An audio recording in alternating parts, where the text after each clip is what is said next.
माताई का पिता। बच्चों को कपड़े बनवाने में सारी जिंदगी चली गई कि पिता की सारी जिंदगी चली गई बेटी को कपड़े पहनाने में।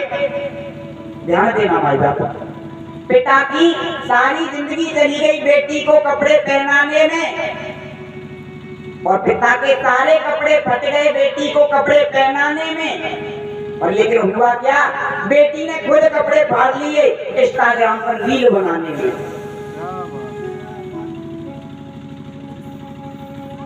बेटी ने खुद कपड़े फाड़ लिए इंस्टाग्राम पर रील बनाने में। कितनी सभ्यता, कितनी सभ्यता का परिचय। माई बाप अच्छा नहीं लगता उस समय। मैं अपनी बहनों से कहना चाहूंगा, सुनो, चंद्रमा मत बनो, पापा की परी मत बनो, पापा का चंद्रमा मत बनो। पापा का अगर परी बनोगी, अगर चंद्रमा बनोगी तो सब लोग देखेंगे परी सुंदर होती है, सब लोग देखेंगे। पापा का वो सूर्य बनो जिसकी किरणों से आंखें चिलमिला जाए, माई बाप आंखें चिलमिला जाए, वो निगाह ना मिला पाएगा। पापा का वो चमकता हुआ सूर्य बनो। इतना असभ्यता का परिचय माई बाप ठीक नहीं होता। बच्चों में गलत संस्कार चलेगा, किसके कारण? हमारे कारण।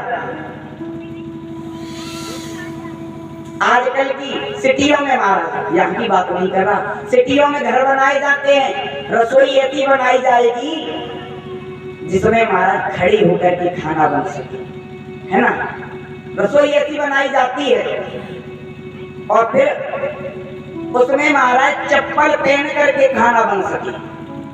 रसोई में चप्पल पहन करके खाना बन रहा है, सभ्यता संस्कार समझो। चप्पल पहन करके खाना बन रहा है माई बाप रसोई में, सामने लगी हुई है टीवी, टीवी पर गाना चल रहा है, टीवी पर गाना चल रहा है, कोला वेरी डी चिपका ले सही फेविकॉल से, लेकिन अपने को आज दिन तक ये नहीं पता चला क्या चिपका ले। सत्य कह रहा है, अपने को आज दिन तक यही नहीं पता चला चिपका क्या नहीं।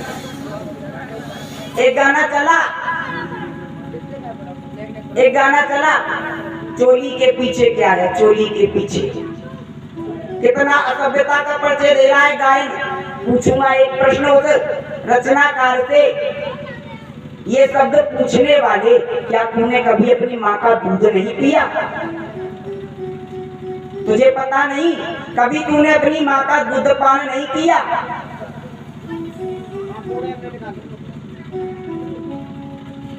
कितनी सभ्यता का परिचय।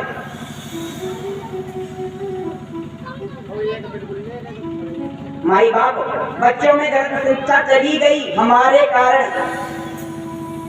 टीवी पर गाना चल रहा है, ऐसे ऐसे गाने चल रहे हैं, और माता जी भोजन बना रही हैं घर में, श्रीमती भोजन बना रही है ना। टीवी पर गाने चल रहे हैं। पहले की माताएं कहती थी, बहू मेरे घर पर भगवान का भोग बन रहा है मेरी रसोई में, तो ढाका लगा करके भोजन बनाना, कहीं उसकी सुगंध तेरे नासिका द्वारा अंदर चली गई तो भगवान का भोग खराब हो जाएगा। भगवान का भोग बन रहा है मेरे घर पे। जब तक हम खाते हैं माई बाप रोटी खाते हैं, और वही बनाने के बाद में ठाकुर जी के सामने रख दिया जाए तो वो रोटी नहीं, वो तो प्रसाद हो जाता है माई बाप। लेकिन आजकल की माताएं कढ़ाई ऊपर रखी हुई है, थोड़ा सा निकाल करके, महाराज ये क्या है? असभ्यता का परिचय। सारी रसोई झूठी हो गई। बच्चों में सभ्यता कहां से आई? अपना ही ठाकुर जी बने बैठे हैं वहां।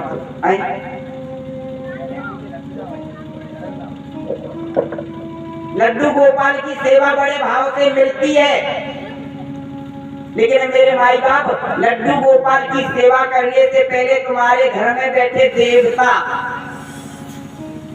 देवी और देवता, माता और पिता, उनकी सेवा करना जरूरी है मेरे माई बाप। उनकी सेवा करना पहले जरूरी है। ये मैंने, ये शास्त्र कहते हैं।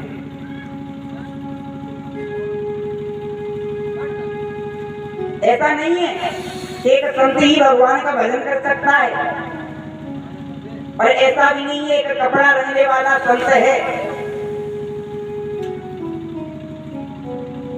संत कोई भी हो सकता है। एक संत अगर घर में हो जाए तो 3 गुणों को तार देता है। पहला, पिता के पक्ष का, पिता के पक्ष का कुल तार देता है। दूसरा, माँ के पक्ष का, माँ के घर वाला, और तीसरा ससुराल पक्ष का। 3 गुणों को तार देता है एक संत के होने से। तीनों की पीढ़ियां स्वर्ग को प्रस्थान करती हैं एक सच्चा संत होने की। अब समझो, वो गाने चल रहे हैं, मैयाएं, गाना टीवी पर चल रहा है, मेरा मन डोले मेरा तन डोले, मेरे दिल का गया करार। अब उस गाने के चलते हुए माता जी भोजन बना रही, कह रही हाँ, मेरा मन डोले मेरा तन डोले और मेरे दिल का गया करार है। अब सोचो, मैयाओं का खाना बनाते समय मन डोल रहा है, तन डोल रहा है, और जो उस भोजन को करेगा वो कहाँ कहाँ डोलेगा। माई बाप, भोजन बन रहा है, और जैसा भोजन बन रहा है वैसा बेकार हो रहा है जो हम गान कर रहे हैं। भोजन तो बनाना ही है। कभी माता गुस्से में खाना बनाती है, वो गुस्से वाला खाना कोई खाएगा वो भी गुस्सा हो। और खाना ही बनाना है तो राधा नाम संकीर्तन करते बनाया करो ना, है बनाया करो ना, खाना ही बनाना है। तुम बना तो घर पे, भैया बोल रहे हैं कल से शुरू करेंगे, घर पे बनाते होंगे, है ना। सीताराम।